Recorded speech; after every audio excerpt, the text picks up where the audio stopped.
Et nous rejoignons, chers téléspectateurs, à présent pour plus d'explications sur ce sujet, son Excellence ambassadeur Moataz Ahmadine, qui est ancien ministre adjoint aux Affaires étrangères et ancien représentant permanent de l'Égypte auprès des Nations Unies. Bonjour, Votre Excellence. Bonjour, comment ça va, Monsieur Gazé? Merci. Ça va, merci. Alors, premièrement, quand on parle de cette résolution du Conseil de sécurité de l'ONU pour former une force multinationale pour la bande de Gaza et pour garantir la sécurité et la reconstruction dans la bande de Gaza et certainement l'acheminement de l'aide humanitaire. Comment voyez-vous cette résolution et son effet sur le terrain? Bon, c'est une résolution très importante, bien sûr, je dirais même historique, mais pas nécessairement positive, parce qu'elle n'est pas sans précédent d'ailleurs. Il y a beaucoup de précédents dont on peut penser, qui incluent pour libérer le Koweït de l'invasion irakienne et arrêter le génocide en Bosnie, et aussi maintenir une zone d'interdiction de vol sur la Libye, et même une résolution qui n'a pas été approuvée pour envahir l'Irak en 2003. Cependant, le premier exemple est plutôt l'exemple de la force de sécurité et d'assistance pour l'Afghanistan en 2001, qui avait suivi l'invasion des États-Unis de l'Afghanistan en 2001 et qui a duré une quinzaine d'années ou 13 années exactement, et n'a pas été terminée qu'après beaucoup de pertes de vie et de ressources dans les forces de l'OTAN qui ont été indépendants de l'ONU, comme cette résolution. Et alors je dirais que cette résolution, elle établit une force, ou elle permet d'établir une force, mais indépendamment de l'ONU, et sous un commandement qui n'est pas sous le département des opérations de maintien de la paix de l'ONU, ni du Conseil de sécurité, mais plutôt du Conseil de la paix, qui est encore indépendant de l'ONU et présidé par le président des États-Unis.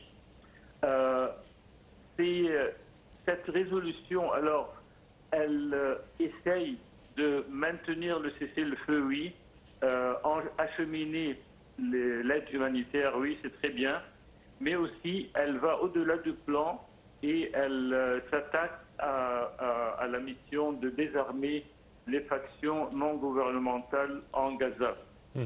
À mon avis, si cette force est finalement établie, ce qui encore pose des doutes parce que ce n'est pas très évident quels pays peuvent y participer, vu son mandat élargi, comme la résolution le montre. Si jamais elle s'attaque au peuple palestinien au lieu de le protéger, et protège plutôt les forces de l'occupation, ça sera un effet, bien sûr, comme celui de l'Afghanistan.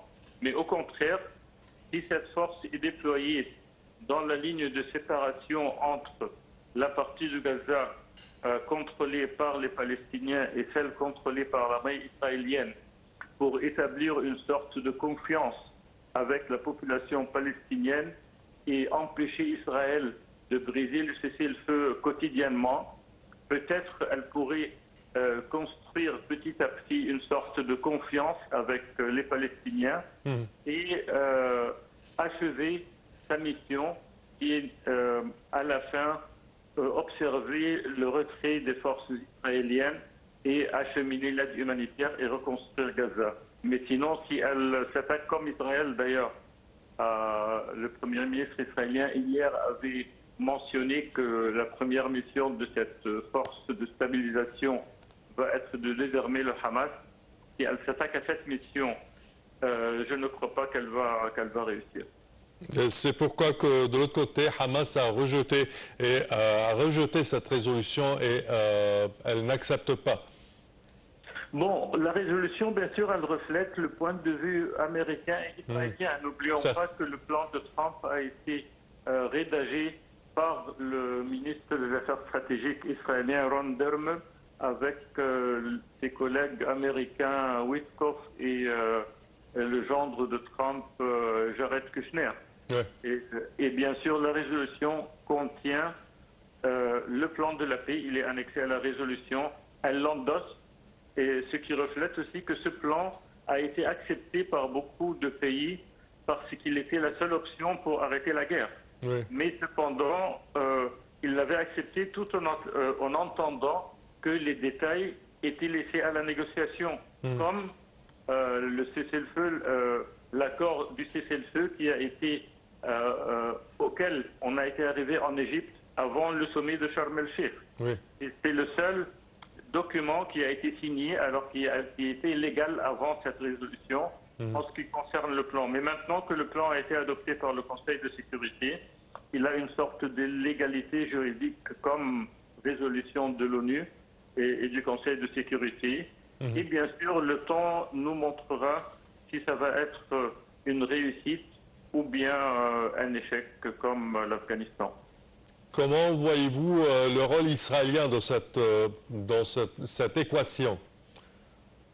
Bon, dans cette équation, Israël, comme je disais tout à l'heure, d'après ses responsables, ils n'ont pas un rôle positif du tout. Ils brisent le cessez-le-feu quotidiennement. Oui. D'ailleurs, ce matin, ils l'ont brisé et au Liban et à Gaza.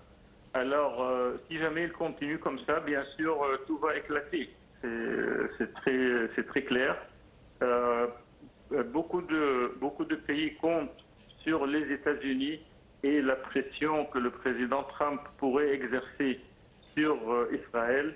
Mais encore, là, ce n'est pas très clair ni très sûr qu'il y aurait une volonté politique chez les Américains et surtout chez le président Trump pour exercer cette pression.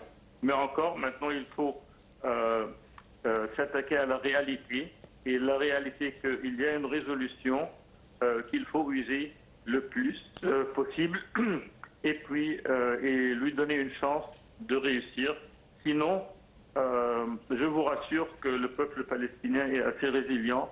On l'avait expulsé de Beyrouth et on avait essayé d'expulser la résistance ou de achever la résistance, mais après que le PLO, l'OLP, je m'excuse, l'Organisation de libération de Palestine, Oui. a cessé de résister, il y a d'autres organisations qui ont été nées et qui ont résisté plus fortement que l'OLP.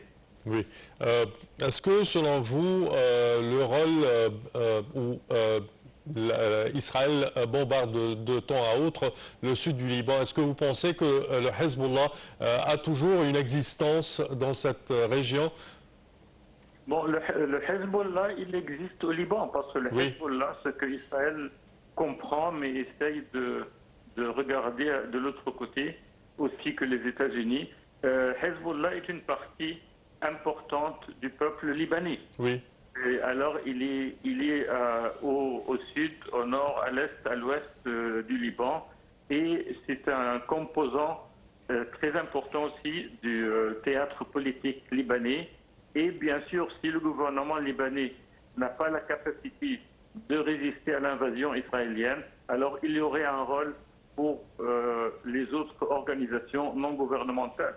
Mais si jamais Israël s'en va du Liban, il y a le retrait des troupes israéliennes et elle ne s'attaque plus au Liban, il n'y aurait pas de raison d'être pour les armes et la force du Hezbollah. Ici aussi, je voudrais ajouter que ce que Israël essaye de faire au Liban couramment, ce n'est pas seulement le Liban ou le Hezbollah qui est visé, mais c'est plutôt, elle prépare le front pour s'attaquer à l'Iran encore une fois, suivant sa politique qu'elle a suivie avec Gaza, avec le Liban, avec la Syrie. Oui. Elle isole ses adversaires, puis elle essaye de les désarmer et puis de les exterminer ou de les détruire. Alors ça, c'est une partie de la stratégie d'essayer d'étendre la guerre vers l'Iran et non pas sur le Liban uniquement.